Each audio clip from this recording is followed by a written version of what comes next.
Di zaman baru ini yang hebat menurut saya, yang pertama adalah datangnya modal. Kalau dulu orang itu tidak ada modal tidak bisa kerja, selalu bilang modalnya mana. Kalau sekarang idemu apa? Kalau idemu bagus bisa kamu laksanakan, bisa kelihatan, bisa cuan, modal itu akan mengalir datang dengan sendirinya. Nah ini contoh. Apalagi pada 2 tahun terakhir ketika AI mulai tumbuh, zamannya berubah sama sekali. Kalau dulu startup itu gampang, Anda bisa buka warung dan sudah menguntungkan, dan buka warung itu lebih menguntungkan daripada ikut orang gitu ya. Sekarang zamannya sudah berubah. Betul. Buka warung susah setengah mati karena persaingannya yang luar biasa. Yang menarik tadi Pak San, saya setuju dengan yang Pak San sampaikan itu ya. Sangat setuju bahkan. Tapi ada juga yang men-challenge begini Pak, challenge gini. Oh, nggak bisa kalau hanya mindset entrepreneur gitu. Artinya harus memang benar-benar darah dagingnya entrepreneur katanya gitu Pak. Bahan banting. Iya, bahkan ada satu anak muda ya, saya lupa siapa gitu, dia ngomong begini, "Gak mungkin loh. Orang yang tidak pernah melihat entrepreneurship dalam hidupnya tiba-tiba jadi entrepreneur gitu." Itu katanya tesisnya dia anak-anak muda ya gitu ya. Enggak bisa, makanya banyak orang dari keluarga entrepreneur yang lebih mudah katanya. Jadi nggak hanya mindset tapi mungkin juga kehidupannya yang terdorong oleh mindset itu gitu Pak, kira-kira ya. Saya setuju memang harus mati-matian gitu. Saya kalau bercanda ngajar di kampus Pak, saya selalu bilang entrepreneur itu orang paling kasihan Pak gitu ya. Udah mikir terus nggak 24 jam mikir gitu ya. Dapat hasilnya nanti kalau nggak nombok gitu kan. Paling capek gitu. Aduh kasihan banget. Tapi gitu. kalau cuan-cuannya kan. Kalau untungnya banyak gitu. Jadi itu kelebihan, karena semua dalam hidup ini low risk low gain, high risk high gain. Jadi Anda menjadi entrepreneur termasuk high risk, karena itu kalau Anda menang Anda punya high gain. Itu pemikirannya seperti itu. Betul.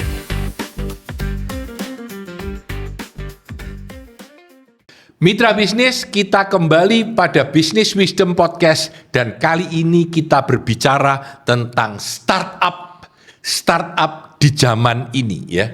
Jadi saya ini dulu itu berapa ya? 1986 saya mulai berbisnis, dan saya selalu fokus pada entrepreneurship. Saya selalu mengajarkan bagaimana startup sebuah company. Saya selalu memulai bisnis saya sendiri. Saya memulai mencoba banyak bisnis baru. Sudah lebih dari 20 startup company yang saya start. Tapi itu di zaman yang sudah sangat lalu, 1986 saya mau mulai ya. Oke, Mas Ari silakan introduction sedikit. Iya, mitra bisnis, senang bertemu kembali ya.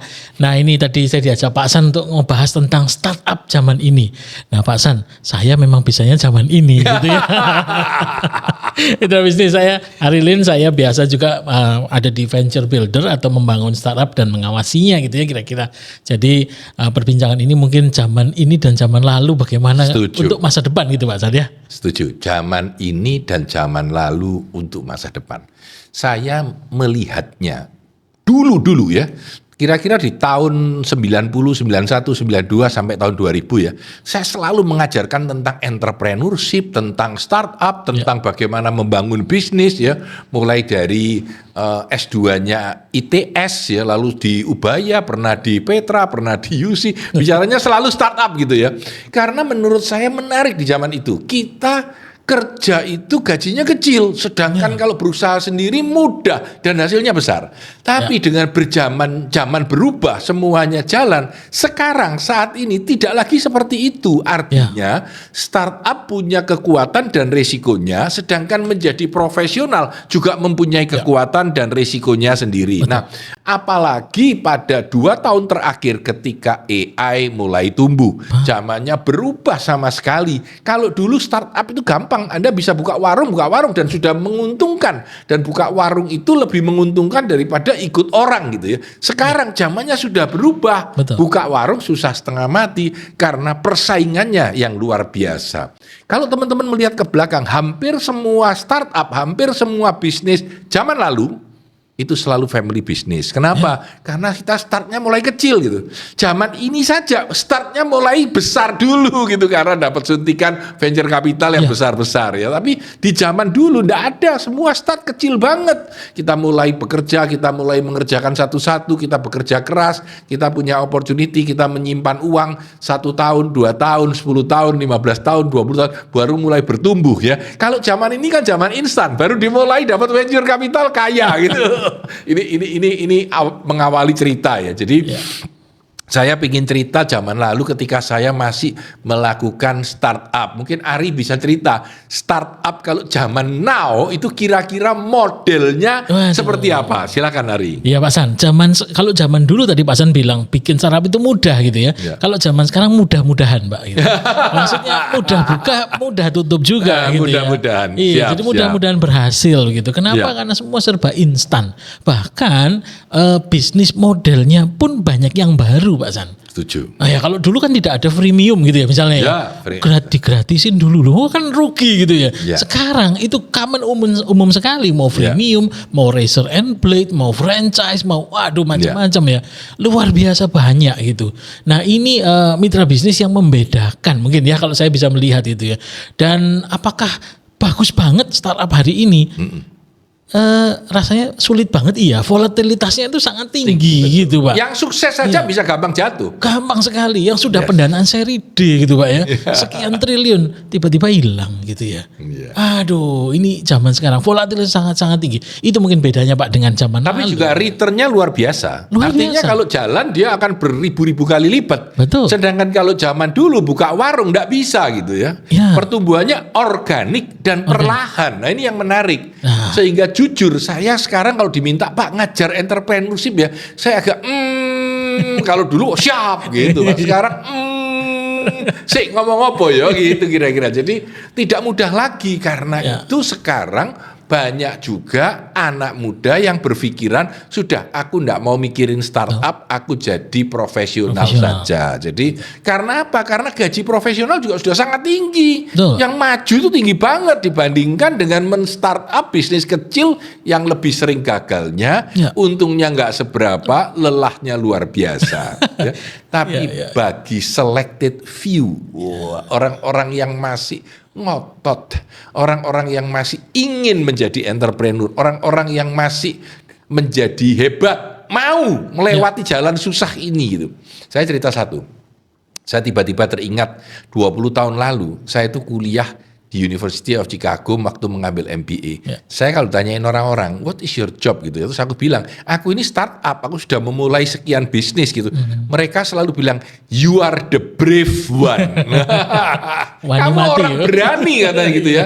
Karena waktu itu di Amerika sudah susah gitu. Di Indonesia masih mudah menurut saya ya. 20 tahun lalu di Indonesia masih oke. Sekarang di Indonesia, wah sudah jauh lebih susah daripada 20 tahun lalu. Mengalami perubahan yang sangat drastis, terutama dari sisi teknologi, kemudahan informasi, kemudahan jiplak-menjiplak, kemudahan meniru orang lain, masuknya faktor Cina ya. Dan segala macam. Silakan Mas Ari kasih latar belakang sedikit. Ya, yang contoh yang simpel ya, mungkin saya jadi ingat mitra bisnis. Sekarang buka warung gitu ya. Kalau zaman dulu buka enak ya laku gitu ya Pak. Sekarang kalau Anda buka warung, laku, kemudian mau scale up, mau naik lagi, harus bisa main di online. Ya harus di platform yang pakai AI platformnya. Ya kan ya, harus ikutan iklan di sebelah mana, bagaimana di sosial media, ruwet Pak gitu. Nah, buka bisa segera tutup gitu. Itu yang mengerikan hari ini ya. Jadi bahkan bisnis kecil pun sudah terpengaruh oleh itu dan harus bisa hal itu. Setuju banget. Saya masih ingat dulu saya punya mantra Pak. Waduh, mantranya namanya BOLD, BOLD. B itu begin with a new mindset. Ini sampai sekarang pun masih jalan. Begin with a new mindset. Ya. O itu adalah opportunity to win big. Ini masih juga opportunity to win sangat, big. Pak, sekarang. Ya. Dan yang ketiga leverage your asset, masih juga. Maksudnya Anda gunakan kelebihan Anda, gunakan network Anda, gunakan tempat Anda, gunakan ilmu Anda, leverage your asset. Yang keempat ini do it now. Nah, ini yang harus hati-hati sekarang, terutama zaman mulai sulit kan. Berarti kalau Anda sudah punya 3 tadi, bikin with a new mindset, ada opportunity to win big, Anda sudah leverage aset Anda, waktu mau do it now, kalkulasi dulu yang benar dan baik. Apakah sudah bagus? Apakah bisa bersaing? Walaupun sekarang juga banyak tools-tools baru yang bisa membantu Anda make a better decision. Ya, entah itu ChatGPT, entah itu yang lain, membantu Anda untuk bisa membuat sebuah keputusan yang lebih cerdik, lebih tajam, lebih ciamik. Gitu. Ya. Kalau tadi ngomongin itu Pak ya, bikin with the new mindset gitu ya. Nah ini ada challenge yang menarik bagi mitra bisnis atau mungkin putranya, putrinya, anaknya dan lain macam-macam pengen startup ya. Sam Altman pendirinya OpenAI, ChatGPT, itu Maret 2024 ngomong gini, Anda sekarang bisa membuat unicorn startup dengan AI. Tidak perlu banyak orang, paling 3 sampai 5 orang sudah bisa unicorn katanya. Nah ini kan mindset baru Pak. Bagi orang yang lama, gak mungkin lah 5 orang bisa unicorn. Kenyataannya Pak, beberapa waktu lalu saya sempat Zoom meeting dengan orang India gitu. Ini sudah unicorn Pak ininya, startupnya. Tapi sambil Zoom meeting itu belakangnya itu orang lewat-lewat di toilet gitu. India itu begitunya gitu ya. Ada suara orang lagi di toilet segala.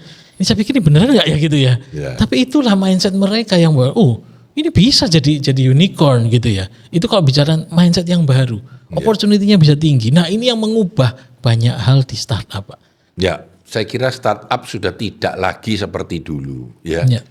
Kemungkinan hancurnya lebih banyak. Betul. Tapi kalau menangnya besar banget. Itu mungkin latar belakang diskusi kita hari ini.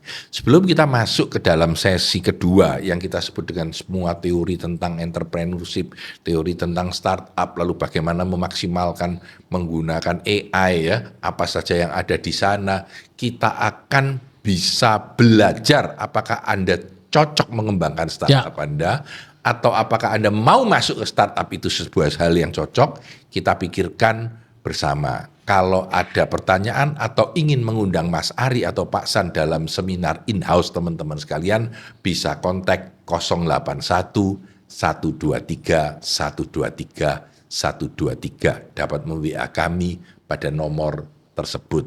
Terima kasih, sampai jumpa pada sesi berikutnya.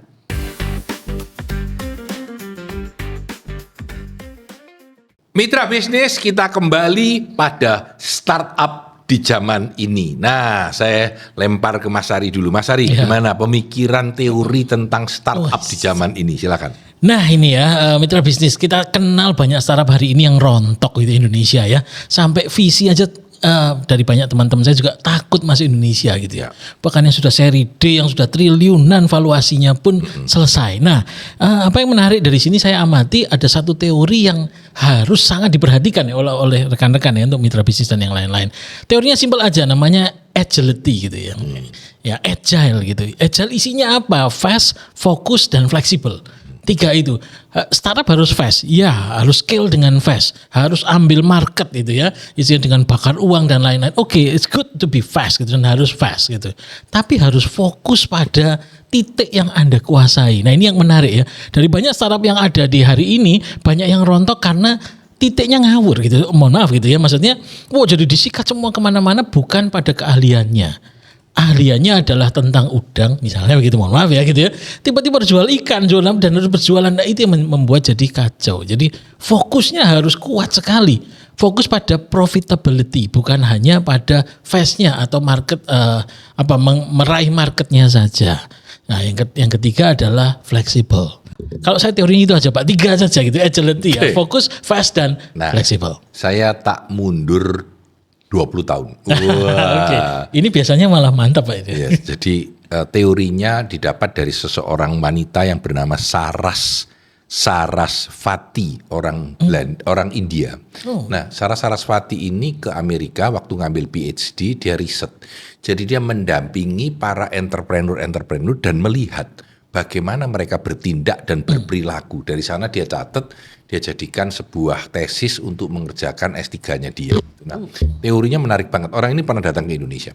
Jadi dia bilang ada 5 teori sederhana. Dia bilang teori pertama namanya bird in the hand, burung di tangan. Jadi bird in the hand. Jadi dia bilang seorang entrepreneur itu mulai dengan apa yang dia punya dulu, bukan mimpi yang aneh-aneh, tapi gue punya apa gitu. Jadi kalau Steve Jobs itu punya Steve Wozniak yang bisa bikin komputer, ya jual komputer aja gitu. Kalau Steve Jobs punya teman tukang koki, ya mungkin dia buka restoran gitu ya. Jadi mulai dengan yang ada dulu, karena apa yang ada di tangan kita yang menjadi aset kita memudahkan kita memulai sesuatu. Saya kira di zaman ini pun sama persis kalau Anda ingin memulai dari situ. Nah, yang kedua yang menarik disebut affordable loss. Setiap entrepreneur, ini kalau saya refleks saya juga begitu. Selalu memikirkan paling banyak gue rugi berapa. Ya. Nggak boleh habis semua, nggak boleh.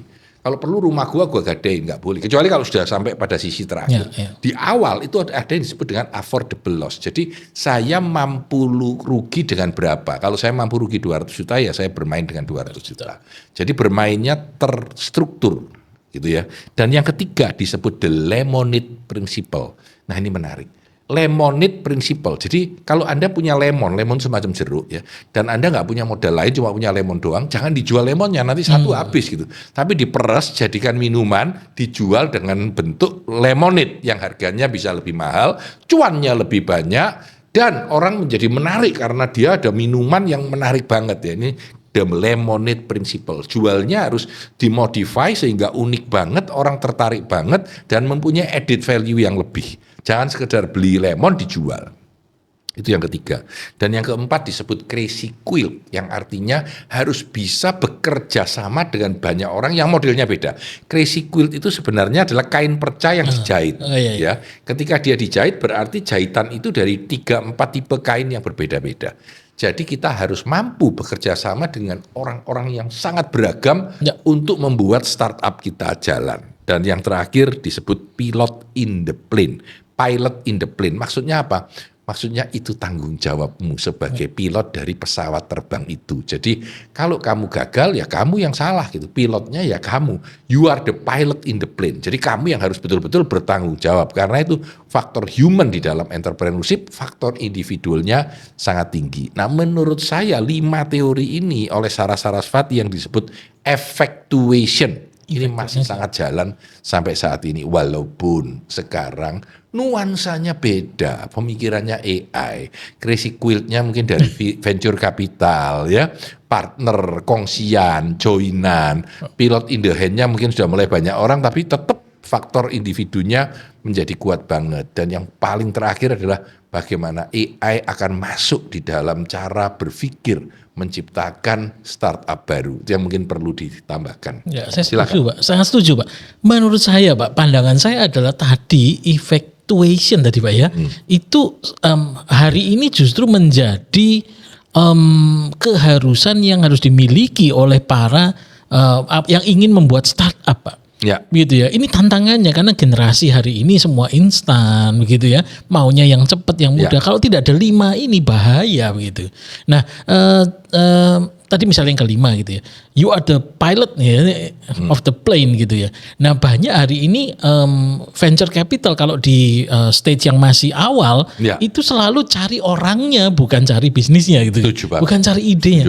Saya kira itu baru nomor 5, nomor 3, 2 sama semua, Pak. Ya. Justru ini menurut saya malah apa ya kayak ya memang begitulah harusnya entrepreneur gitu, Pak. Setuju. Ya hari ini pun harus begitu. Nah saya challenge gitu ya teman-teman yang masih muda gitu yang mendengar melihat podcast ini. Loh ini justru ilmu yang evergreen ini harus kita kuasai sungguh-sungguh. Hanya mungkin medianya beda gitu ya. Dan dipercepat dengan AI dan lain-lain. Ya. Di zaman baru ini yang hebat menurut saya yang pertama adalah datangnya modal. Kalau dulu orang itu tidak ada modal tidak bisa kerja. Selalu bilang modalnya mana. Kalau sekarang idemu apa? Kalau idemu bagus bisa kamu laksanakan, bisa kelihatan, bisa cuan. Modal itu akan mengalir datang dengan sendirinya. Nah ini contoh. Ya, contohnya begitu. Dan yang sekarang yang lagi hot adalah pemikiran tentang skill up. Begitu ide itu jalan di sini, langsung bisa dibuka kedua, ketiga, keempat, ke 100 gitu. Contoh Mixu, buka di Indonesia, begitu laris, buka kedua, ketiga, keempat, ke 1000, Pak. Sudah tiba-tiba begitu ya. Ya sekarang pelan lagi karena terlalu banyak sudah. Tapi Anda lihat bahwa skill up itu cepet banget gitu. Zaman baru ini ya. Dulu lama banget, butuh 10 tahun untuk mengembangkan satu toko, buka satu toko lagi 10 tahun lagi, tahun ke-30 baru punya 3 toko. Kalau sekarang tahun ke-10 aja sudah ke 30.000 toko kalau jalan. Nah itu yang hebat. itu Pak yang saya sebut tadi harus fast gitu ya. Ya. Secepat itu gitu ya ternyata ya. Kalau yang gagal pun juga secepat itu Pak gitu. Betul. Kita ambil misalnya teman-teman gitu ya sudah banyak tahu ya advisory gitu. Luar biasa cepat. Tapi nah tadi fokusnya flexibility-nya gitu ya. Nah fokus ini adalah juga profitability. Banyak venture capital, banyak venture builder Indonesia yang hari ini sudah nggak mau lagi itu yang namanya bakar uang Pak gitu. Maunya fundamental bisnisnya bagaimana gitu ya. Ya. Profitability-nya bagaimana. Nah, Harus bisa cuan. Nah, balik lagi kan ke startup zaman kuno Pak ya gitu kan. Kalau enggak cuan gimana gitu ya. Nah itu, ini menarik menurut saya. Tetap ilmu kuno itu gitu ya. Berjalan. Harus. Yang menarik buat saya juga, zaman baru ini seseorang itu lebih dibutuhkan punya ilmu daripada startup di zaman dulu. Kalau zaman dulu orang dengan ketekunan kerja keras pagi siang bisa. Sekarang nggak bisa lagi. Harus memikirkan bisnis model, grow model, bagaimana melakukan analisa keuangan, bagaimana problem solving, bagaimana hubungan relationship. Sehingga saya sebenarnya secara person sangat menganjurkan teman-teman kalau bisa mengambil S2, kalau bisa kuliah lagi, kalau bisa di tempat kami tentu lebih baik. Oh pasti. Kami sangat mendukung entrepreneurship dan AI dan lain-lain. Lalu bisa kalau yang ingin kuliah S2 bisa DM saya atau Mas Hari. Nah yang menarik lagi adalah bagaimana ilmu itu sekarang bermanfaat banget. Sehingga faktor ilmu jadi powerful. Dulu di Amerika startup itu sangat menoleh kepada kampus Pak. Jadi di kampus-kampus itu banyak guru-guru hebat yang bisa memberikan ilmu-ilmu yang hebat buat para startup. Tapi di Indonesia dulu sangat tidak. Sekarang mulai diharapkan bahwa keilmuan itu kembali bermanfaat bagi startup untuk mempercantik, memperelok, mempertajam, memperhebat pelaksanaan bisnisnya. Itu menurut saya hal yang kunci di dalam mengembangkan startup di zaman ini. Ya, setuju Pak. Nah, Indonesia ini juga secara pendidikan startup gitu ya Pak ya. Kurang ya. Iya, harus diakui begitu ya. Di Amerika walaupun startupnya Silicon Valley kata begitu, masih nengok MIT, nengok Harvard, Stanford, risetnya apa kan begitu ya Pak. Nah, di Indonesia, nah makanya kami mengembangkan yang begitu kan Pak ya.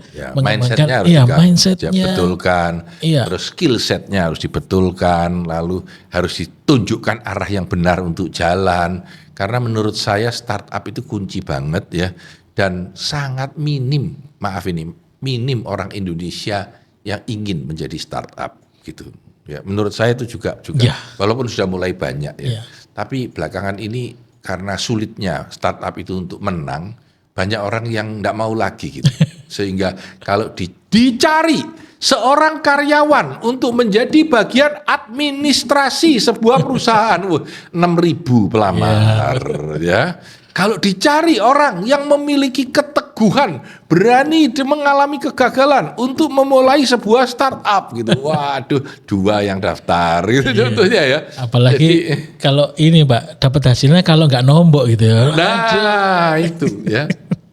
Tapi menurut saya perlu, kita paling tidak walaupun tidak bisa mengajak teman-teman betul-betul melaksanakan itu, bisa menginspirasi teman-teman dan memberikan arahan kira-kira kemana kita harus melakukan. Ya, dan yang menarik mitra bisnis hari ini, kalau ada anak Anda atau apa yang masih muda pengen startup, sebetulnya ditemani oleh AI, itu tiba-tiba mengalami leapfrogging gitu istilah gitu. Tiba-tiba jadi pinter gitu ya. Apalagi sekarang bisa misalnya pakai ChatGPT, Anda bisa bikin custom GPT-nya yang sesuai dengan untuk entrepreneurship, untuk apa. Itu sungguh-sungguh hari ini pun saya juga amazed gitu ya Pak San. Kok bisa begitu? Ini bisa pinter banget anak ini gitu ya. Ternyata belajarnya didampingi oleh ChatGPT, oleh DeepSeek, oleh apa. Luar biasa opportunity-nya tadi Pak, begitu besar, begitu luasnya tadi yang nomor 2 tadi dari infatuation tadi kan ya. Opportunity benar-benar sangat luas. Seperti tadi saya situ ya, sama Altman ngomong 1 orang aja bisa bikin kok gitu ya. Dengan 5 orang pembantu beres jadi unicorn gitu. Nah, ada hal itu Pak. Ya. Saya percaya intinya sebetulnya kita punya sesi hari ini adalah ingin men-sharingkan konsep-konsep dari startup yang bisa Anda bantu pakai sehingga Anda sebagai sebuah startup yang jalan ataupun yang baru ingin buka bisa mulai memakai tools-tools yang ada. Nah, Betul. tools yang paling gampang sekarang adalah pakai ChatGPT. Ya. Itu menurut saya benar banget ya. Boleh tanya sama ChatGPT, berikan ground rule Anda, berikan latar belakang Anda, kelebihan Anda, kekurangan Anda, mulai masukkan datanya, lalu tanya sesuatu dan dari dia dapat masukan. Nah dari situ jangan langsung dipakai karena itu berbahaya kalau salah. Betul. Anda bisa cari mentor, tanya orang, ya, minta orang untuk invest di tempat Anda. Kalau orang itu mau invest berarti dia yakin Anda positif dan setelah dia invest, minta dia untuk membantu, mengawasi ide pelaksanaan Anda, apakah sudah positif ataukah masih banyak yang bisa diperbaiki.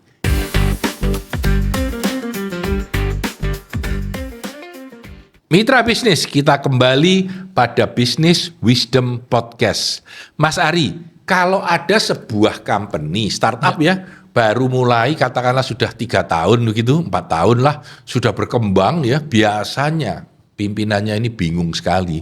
Dulu ngurus 1, 2, 3 orang, sekarang 45 orang, mulai kalang kabut. Ya. Apa saran Bapak untuk membuat startup ini menjadi lebih baik? Ya, ini menarik ya dengan keadaan yang begitu Volatile. Iya. Ada yang bilang apa itu Pak Fuka, ada yang bilang Bani, ada macam-macam gitu ya. Harus memang mulai dengan kita MRI atau X-ray dulu gitu ya perusahaannya ya. Kita cek dulu dari ujung sampai ujung. Apa sih bagaimana kondisinya? Nah, mengapa ini penting? Ya karena jangan-jangan ada hal-hal yang kita kelewat gitu ya. Seperti kita dalam hutan nebang 1-2 pohon tapi ternyata di sebelah sana udah gundulnya banyak gitu ya. Harus di MRI secara global gitu ya. Nah, lalu setelah itu Pak Hasan kemudian kita ketemu dengan ya misalnya kita lihat ya tim inti kita gitu ya. Sebagai cek gitu ya, cek ini itu baru tujuannya mau apa. Jadi tidak asal gitu ya. Hari ini kebingungan ya kayak kapal aja kita oleng kanan kiri enggak ya, tapi harus secara secara global kita MRI, kita X-ray, kemudian temuin, kita collect pendapat dari tim inti kita, lalu tentukan tujuannya di mana. Nah, kalau Anda bingung ke 081 123 123. Ya, batasnya lo nggak boleh jualan terlalu sering. Oke. Ya, tapi ini yang terjadi hari ini Pak gitu ya, banyak. Setuju banget. Klien kami juga karena begitu sudah harus scale up gitu. Mungkin Anda pebisnis, mitra bisnis bisa memulai bisnis dari 0 pegawai sampai 100 gitu, sampai 200 mulai macet mungkin gitu. Waduh, ini gimana mengembangkan selanjutnya. Nah, itu langkah-langkahnya. Tidak harus dengan kami juga, tapi Anda bisa harus lakukan itu ya gitu. Tapi lebih baik dengan kami. Nah, itu Pak. Nah, tapi kami melihat karena entrepreneurship harus makin kuat di Indonesia. Ya karena Indonesia PDB-nya kan ditopang oleh kelas menengah yang berbelanja yang disediakan oleh entrepreneurship juga gitu Pak. Kalau tidak bagaimana nanti? Ya, saya setuju banget ya. Saya ini dulu selalu mengatakan 38 tahun berbisnis. Ya. Jadi mulai dari latar belakang berbisnis baik startup yang sangat sukses sampai yang sangat gagal. Saya amini semua. Tapi menurut saya menarik dan banyak sekali insight-insight yang tetap bertahan dari dulu, tapi juga banyak yang sangat berubah. Kita harus jelas melihatnya. Ini berubah, ini tetap. Karena zaman yang sekarang berubah ini bisa saja semuanya berganti ya. Dan kadang-kadang kita justru butuh orang tua seperti saya untuk meminta nasihat. Kadang-kadang butuh anak yang sangat muda karena dia lebih menjiwai perubahan yang ada. Jadi tergantung sikonnya gitu. Tapi ada juga Pak yang bilang gitu, perusahaan saya kan udah jalan nih gitu kan ya. Ya sudah biasa saja loh. Mitra bisnis, Anda jalan gitu ya, tapi tetangga lari. Gitu. Bahayanya kalau kita tanpa sadar masuk dalam zona nyaman, terus kita terlena dan orang lain sudah berjalan dengan kecepatan full speed yang luar biasa. Itu yang bahaya. Satu contoh aja Pak, saya mumpung ingat gitu ya. Anda perusahaan kalau cari katanya ya, cari karyawan cukup sulit hari ini Pak gitu ya. Nah, ada satu klien kami kemarin menarik gitu ya. Buka lowongan yang daftar 133 Pak. 133 CV yang panjang beserta dengan lampirannya gitu. Kemudian kami ngobrol-ngobrol, saya bilang oke, mari kita pakai AI gitu ya. Loh Pak bisa ya? Oh bisa. Tinggal masukkan aja 133 CV, di enter. Sebelum di enter kita sebutkan ya kriteria kita mau seperti apa. Tolong Sudah. pilihkan. Iya, langsung keluar 3 kandidat terbaik, nilainya berapa dan segala macam. Lalu ada pertanyaan, mau di WA untuk jadwal ketemuan Nah, setelah dihantar. Nah itu kalau tetangga pakai itu, Anda mungkin dapatnya ya sisa-sisa pegawai gitu. Nah itu contoh saja Pak San. ya. Menarik sekali. Artinya pemakaian AI sudah sangat menyeluruh di dalam Ya. kebutuhan seorang entrepreneur dari ujung sampai ujung. Ya. Itu mungkin satu poin yang sangat bagus. Saya mundur sedikit nih Mas Ari. Ya Pak. Buat teman-teman mau lulus S1, mau lulus S2, ya sedang ikut karyawannya orang tapi tiba-tiba ingin menjadi entrepreneur, punya ide, punya apa, mungkin dikasih wacana gimana? Oke. Ya ini klise ya, saran klise untuk Anda yang mempunyai startup adalah begin with the problem. Wah, gitu ya. Karena ide itu semua orang punya ide. Kita kalau ke mall kadang atau ke mana gitu, ini kan ide saya kok udah dipakai orang gitu ya. Nah itu mah biasa saja gitu. Tapi bikin problemnya apa sih hari ini? Nah kita bersyukur, mohon maaf Indonesia ini banyak problem gitu ya. Artinya kita bisa bikin startup macam-macam gitu. Kita bisa macam-macam. Nah bikin dengan problemnya apa, kemudian problem ini kira-kira ada yang mau beli enggak? Nah bagaimana mengetahuinya? Bangunlah MVP-nya atau prototipe-nya. Nah, menurut saya 2 langkah ini dulu gitu ya. Setelah itu baru nanti kita ngomong tentang iterasi, tentang design thinking gitu ya. Kami juga sangat siap untuk mendampingi hal ini Pak ya, design thinking dan lain-lain. Nah, rekan-rekan itulah menurut saya yang startup kalau mulai begitu. Kalau dulu mungkin bisa begini, literally saya bisa masak gado-gado, saya buka warung gitu ya. Nah kalau sekarang ada nggak daerah yang punya problem ingin gado-gado gitu ya. Nah itu harus agak kebalik gitu ya. Harus mulai dari problemnya dulu gitu. Kalau nggak bisa hanya ya pokoknya literally saya pokoknya bisa ya ini gitu. Nah itu menurut saya dari mulai problemnya, lalu kemudian ada nggak yang mau beli problem atau solusi dari problem itu, kemudian bangunlah prototipe-nya. Kira-kira simpelnya begitu Pak, 3 langkah itu Pak. Ya, terima kasih Mas Ari. Kalau saya punya pikiran yang sedikit beda Mas. Ya. Yang pertama banget, Anda punya mindset sebagai seorang entrepreneur atau tidak. Itu Pasti, menurut saya kunci Pak. Karena Ya. banyak sekali orang yang wis gak usah lah aku melok orang aja cukup gitu. Itu enggak cocok. Ya. Jadi kalau dia memang jiwanya mindsetnya bagus sesuai dengan startup, sesuai dengan entrepreneurship, dengan sangat mudah dia bisa mengatasi semua hambatan yang ada. Ya. Dengan happy dia mau kerja keras malam lembur, malam lembur, malam lembur, Ya. dan dengan semangat dia mau berkarya dengan hebat. Itu satu dulu mindset. Kalau mindsetnya sudah oke, baru kita mencari knowledge dan skill setnya. Nah yang menarik adalah dengan adanya AI, dengan adanya network, dengan adanya internet, informasi itu begitu mudah. Ya. Sehingga Anda bisa pakai informasi itu dengan untuk mempercepat ya, accelerating your skill set. Skill set Anda menjadi lebih baik ya. Skill set Anda menjadi lebih hebat. Lalu Anda mulai menghitung berapa risiko saya. Okay. Katakanlah saya mau buka warung. Risiko saya 500 juta, tapi saya tidak punya uang 500 juta. Maka saya bisa mencari 4 kawan yang masing-masing mau keluar 100 dan saya 100, 500 juta kita masukkan. Dan kita bilang dengan kawan-kawan, nanti ya saya minta 10% dulu ya buat jasa waktu saya ya, karena saya tidak mengambil gaji. Baru nanti untungnya dibagi 5, ini contoh aja. Ya. Dengan membagi 5, Anda membagi resiko berbarengan dengan Anda membagi keuntungan. Tapi yang penting adalah Anda membagi resiko, sehingga kalau bangkrut terjelek pun, Anda cuma rugi 100 juta. Itu yang menurut saya kunci. Dari situlah kita mulai jalan ya, doingnya mulai jalan. Ambil skill setnya punya, lalu kita meminimal risknya, baru kita jalan. Dan pada saat jalan sambil kita awasi, sambil kita minta pendapat, sambil kita cari mentor, sambil kita mengupayakan. Begitu kita coba ternyata mendapatkan traction, traction ya jalan ya, baru kita buka cari duit yang lain. Kalau seandainya berharap pemasukan uang dari orang luar ya, dan itu bisa terus berjalan menjadi jauh lebih cepat dalam waktu yang jauh lebih cepat pula. Yang menarik tadi Pak San, saya setuju dengan yang Pak San sampaikan itu ya, sangat setuju bahkan. Tapi ada juga yang men-challenge begini Pak, challenge gini.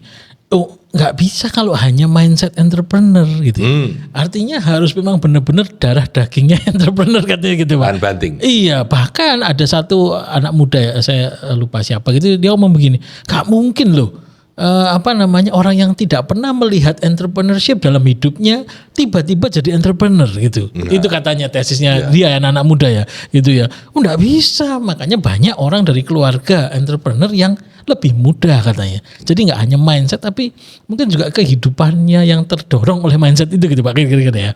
Saya setuju memang harus mati-matian gitu. Saya kalau bercanda ngajar di kampus Pak, saya selalu bilang entrepreneur itu orang paling kasihan Pak gitu ya. Udah mikir terus nggak 24 jam mikir gitu ya. Dapat hasilnya nanti kalau nggak nombok gitu kan. Dan paling capek gitu. Aduh kasihan banget. Tapi gitu. kalau cuan-cuannya banyak.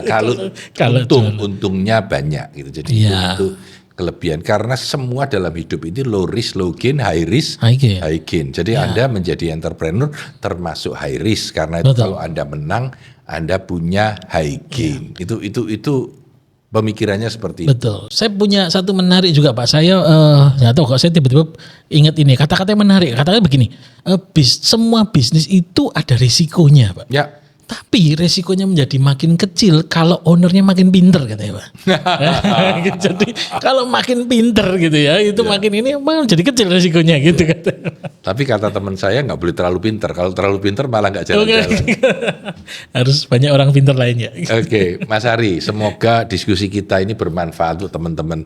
Mungkin satu sentence, satu story atau satu penutup apapun dari Mas Ari buat mitra bisnis kalian. Silakan. Iya, baik. Mitra bisnis menjadi entrepreneur itu adalah panggilan mulia menurut saya. Kenapa?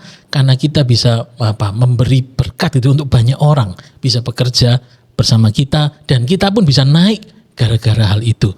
Jadi menurut saya mari bagi yang cocok gitu, yang mau ya kan, ayo gas gitu ya. Kalau anak sekarang bilang gaskan gitu ya, gaspol gitu ya Pak. Dan karena toolsnya banyak sekali. Sekali lagi mari kobarkan ya semangat entrepreneur untuk Indonesia lebih maju. Saya berpikir zaman telah berubah dan zaman akan berubah lagi ya, dan gaya pencapaian metode roadmap untuk entrepreneurship juga berubah. Teman-teman harus mulai memikirkan dengan lebih detail ya, sambil mulai jalan dan punya keberanian untuk merubah dunia. Salam entrepreneur. Saya Tanadi Santoso. Saya Arilin. Sukses selalu untuk Anda.